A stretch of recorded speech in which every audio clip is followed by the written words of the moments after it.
In ancient times, where mythical rivers whispered tales and gods walked among men, a woman named Tyro, princess of Thessaly, changed the fate of Greece forever, not with a sword, but with cursed love and the birth of two fateful children.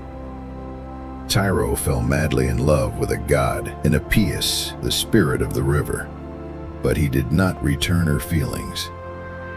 And then Poseidon, lord of the sea, learned of this. Poseidon, captivated by Tyro's beauty and infatuation, disguised himself as Pelias. And in the darkness of the night under the Greek sky, the sea god took possession of Tyro. From that strange love affair, Tyro gave birth to twins, Neleus and Pelias. But instead of joy, she was surrounded by shame and doubt. Legend has it that Tyro, out of fear and pressure from her father, King Salmoneus, abandoned the two children in the deep forest. Everyone thought their fate ended there. But the myths did not let those with divine blood die so easily. A horse herder who happened to be passing by saved the two little lives. Under simple but loving care, Neleus and Pelias grew up to become strong young men, and carried within them an unrevealed curse. But when the past arose, and the truth about their mother was revealed, the two sons of Poseidon would not be mere survivors. They would become judges, avengers, and builders of their own empires. Time passed. The two abandoned children have now become grown men. They live like ordinary people, but fate does not let them forget their origins. On one fateful evening, the truth was revealed. They were not just orphans. They were the sons of Poseidon, the god of the sea. And their mother had been tortured and humiliated by a cruel woman, Sidero, Tyro's stepmother. Tyro, after giving birth to two children, was forced to marry King Cretheus of Iolcus. But the pain did not stop there. Sidero, the second wife of Salmoneus, Tyro's father, became a cruel stepmother and tried every way to torture her. Knowing the truth, Neleus and Pelias could not sit still. In their veins flowed not only human blood, but the blood of Poseidon, of justice, of revenge. In a fit of holy rage, the two brothers broke into the palace. Sidero, terrified, ran into the temple of the goddess Hera, a sacred place that no one dared to defile. But Pelias did not stop. He killed Sidero right on the altar of Hera, an act that angered the goddess. From then on, Pelias was hated by Hera forever, and that hatred would plague them for many years to come. The revenge was complete, but it was also the beginning of the separation.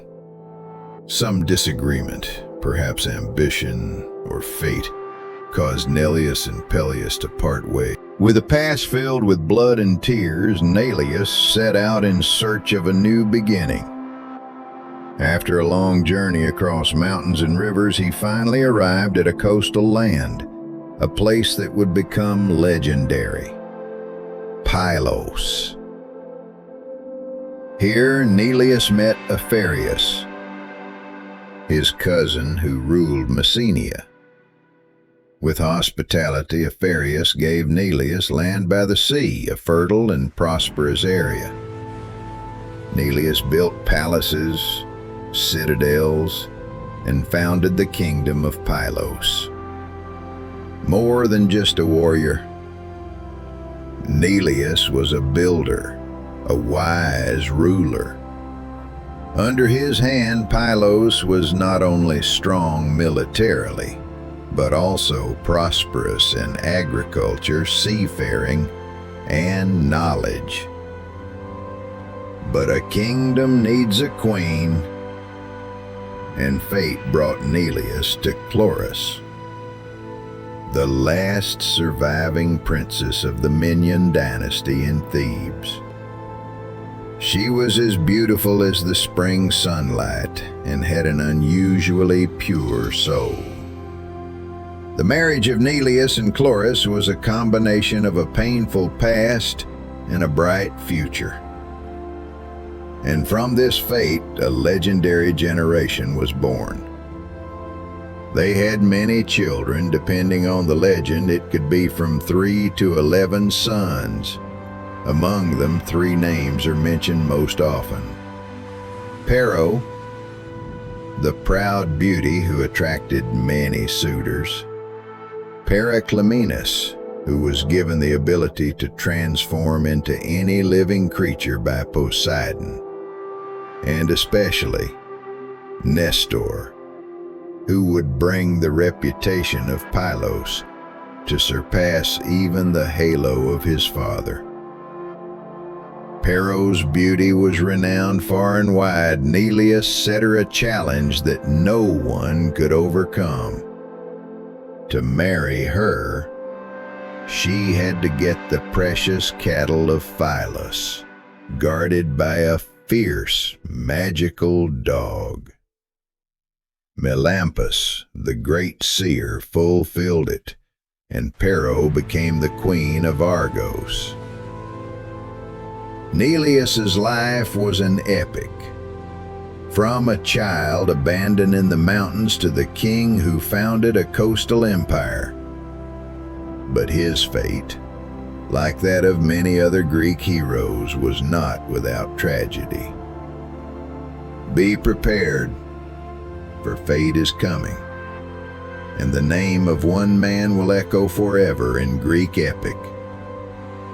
Nestor, the wise old king who survived when all else had fallen. No kingdom can remain at peace forever, and no king, no matter how powerful, can escape the hand of fate. Destiny begins to cast its shadow over Pylos. When Heracles, son of Zeus, returns with the fire of revenge in his heart. In a fit of divine madness, Heracles kills Iphitus, son of King Eurytus. To cleanse himself, he seeks purification, a privilege that can only be granted by kings honored by the gods. Heracles comes to Pylos, stands before Neleus, begging for forgiveness. But Neleus, the just, cannot forgive the murderer of an innocent, and so he refuses. A refusal, a scar on his heart. And for Heracles, who has the power of a god but the heart of a man, hatred is unforgivable. Years passed, but the resentment still smoldered. Heracles returned, no longer a supplicant, but a conqueror. And this time he brought not only fury, but an army. The battle broke out. Neleus, though old, still donned his armor and stood with his sons to defend the city. But fate had it. Blood would flow in the palace of Pylos. One by one, Neleus's sons fell. Heracles, though he could transform, could not escape Heracles. Alastor, Asterius, Eurybius, Thrasymedes, all fell to the hands of death. But one survived, Nestor, the youngest son. He was in Gerenia when the city was besieged, studying and cultivating, and so he escaped death. Some say that another son, Heracles, by the grace of Poseidon, escaped death by transforming into an eagle and flying away, but that only the wind and the sea know. And so, Neleus, the abandoned child, king of Pylos, husband of Chloris, father of Nestor, fell not because of enemies, but because of integrity. Pylos was dead, but Nestor lived, and from the ashes of tragedy, another legend would rise. Pylos, the pride of Neleus, was burned to the ground by the hand of Heracles. But, like all the ashes of Greek mythology, a life still smoldered. His name was Nestor. Returning from Gerenia, where he had studied and learned the ways of the world, Nestor was no longer a boy. He was the only survivor of Neleus' children, and now he took the crown, not just because of his bloodline, but because of his wisdom and fortitude. Under Nestor's rule, Pylos gradually revived. No longer a stronghold of war, it became a place of justice, wisdom, and peace. The people called him the wise old king, who always used words instead of force, reason instead of hatred. Nestor's fame extended far beyond Pylos. When the Trojan War broke out, he was the oldest of the Greek heroes. He was not known for his strength, but for his wisdom, his experience, and his ability to unite men.